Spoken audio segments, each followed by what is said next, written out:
বিসমিল্লাহির রহমানির রহিম। প্রিয় দর্শক শ্রোতা সকলকে ব্র্যাকসিডের পক্ষ থেকে ধন্যবাদ জানাচ্ছি। আজকে আমরা উপস্থিত আছি ঘাটাইল উপজেলার রসুলপুর আমতলী একটা গ্রামে। এখানে আমাদের একজন মডেল কৃষক একটি ঢেঁড়স আবাদ করেছেন। আমরা ঢেঁড়সের জমিটা দেখতে আসছি। তো আমাদের এই উক্ত জমির কৃষকও সাথে আছেন। আমরা ভাইয়ের কাছে শুনবো যে আসলে উনি কোন ঢেঁড়সটা লাগিয়েছেন এবং কি অবস্থা এখন পর্যন্ত। জি ভাই, আপনার নামটা বলেন। জি, আমার নাম মোহাম্মদ বিল্লাল হোসেন। আচ্ছা, আপনি এই যে ঢেঁড়স যেটা লাগাইছেন এই জাতের নাম কি? এটা হলো ব্রাকশিটের মুকুল। মুকুট? জি জি, মুকুল, ব্রাকসিডের মুকুট। আচ্ছা, আপনার এখন পর্যন্ত এই ঢেঁড়সের বয়স কত দিন? এটা 2 মাস 15 দিন। 2 মাস 15 দিন হয়েছে।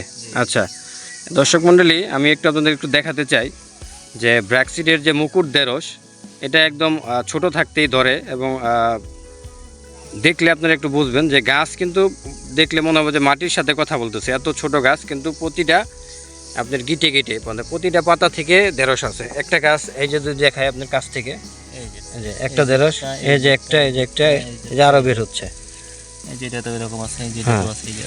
প্রতিটা গাছেই হ্যাঁ আপনার ঢেঁড়স পাবেন, প্রতিটা গাছেই। এখানে আছে, এটা বড় হয়ে গেছে, ব্র্যাকসিডের মুকুট ঢেঁড়স। এবং গাছে রোগবালাই নাই বললেই চলে। ঢেঁড়সের যে বড় সমস্যা মোজাইক ভাইরাস, এটা কিন্তু এটা তো নাই। হ্যাঁ, মুকুট ঢেঁড়স গাছগুলা দেখেন একবার অনেক ছোট ছোট, কিন্তু একদম গোড়া থেকে ঢেঁড়স ধরছে। প্রতিটা পাতার গিটে গিটেই আপনার একটা করে ঢেঁড়স আছে। এর মধ্যে ঢেঁড়স মনে একবার তুলছেন না? জি জি, এই কয়েকদিন আগে অল্প উঠাইছি। আচ্ছা আচ্ছা, মানে প্রথম আর কি উনি তুলছে আর কি।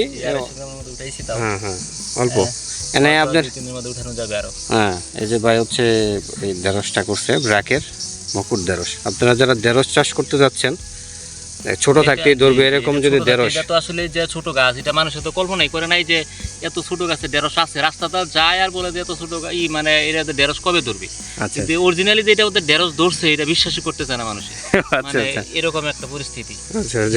খুব বলছে যে এই গাছ এটা কই পেলাই, মানে এত ছোট গাছে ঢেঁড়স, এই গাছটা কই পাইছে। আমার এই যে একটু আগে মানে আধা ঘন্টা আগে একজনে বলছি যে এত ছোট গাছে ঢেঁড়স ধরছে, এই গাছে এটা কি জাতের বীজ। মানে আমিও কল্পনা করি নাই যে এত ছোট গাছে মানে এরকম একটা হবে। না, ওই যে আপনার ব্র্যাকের হচ্ছে মুকুট যে ঢেঁড়স, এটা আপনার ছোট থাকতেই ধরে আর কি, এবং হিউজ পরিমাণ ফলন পাওয়া যায়। রোগবালাই খুবই কম, নাই বললেই চলে।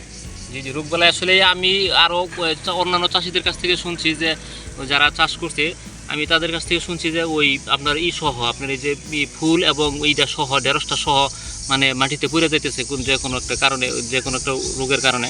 কিন্তু আল্লাহর রহমতে আমার এটা এরকম হয় না এখন পর্যন্ত, কোনো হয় না আর কি। আপনার ওই রোগটা আপনার ঢেঁড়সে নাই? আমার ঢেঁড়সে নাই। জি জি, অন্যদের আমি শুনছি যে তাদের ওই ঢেঁড়সটা পড়ে যাইতেছে। জি জি, এতে বোঝা যাচ্ছে যে আপনার হচ্ছে এই ঢেঁড়সের জাতের হচ্ছে রোগ প্রতিরোধ ক্ষমতা বেশি। জি, আরও যদি আমি কয়েকটা গাছ দেখাই, এই যে একটা গাছ দেখেন একবারে ছোট ঢেঁড়স, এই যে ঢেঁড়স, এই যে ঢেঁড়স, এই যে ঢেঁড়স, এই যে বড় হয়ে গেছে ঢেঁড়স, এই যে এদিকে অনেক বড়, এই দেখেন থেকে একটু উঠাইছি। হ্যাঁ, এখান থেকে উঠাইছি। প্রতিটা গাছেই আপনার প্রতিটা গাছেই এই যে প্রতিটা গাছেই এখন ঢেঁড়স আছে। এই যে আরেকটা গাছ দেখেন একবারে ছোট, এই যে প্রতিটা পয়েন্টেই ঢেঁড়স। এই যে এটা তো ঢেঁড়স, প্রত্যেকটা গাছে ঢেঁড়স আছে। আচ্ছা, ধন্যবাদ।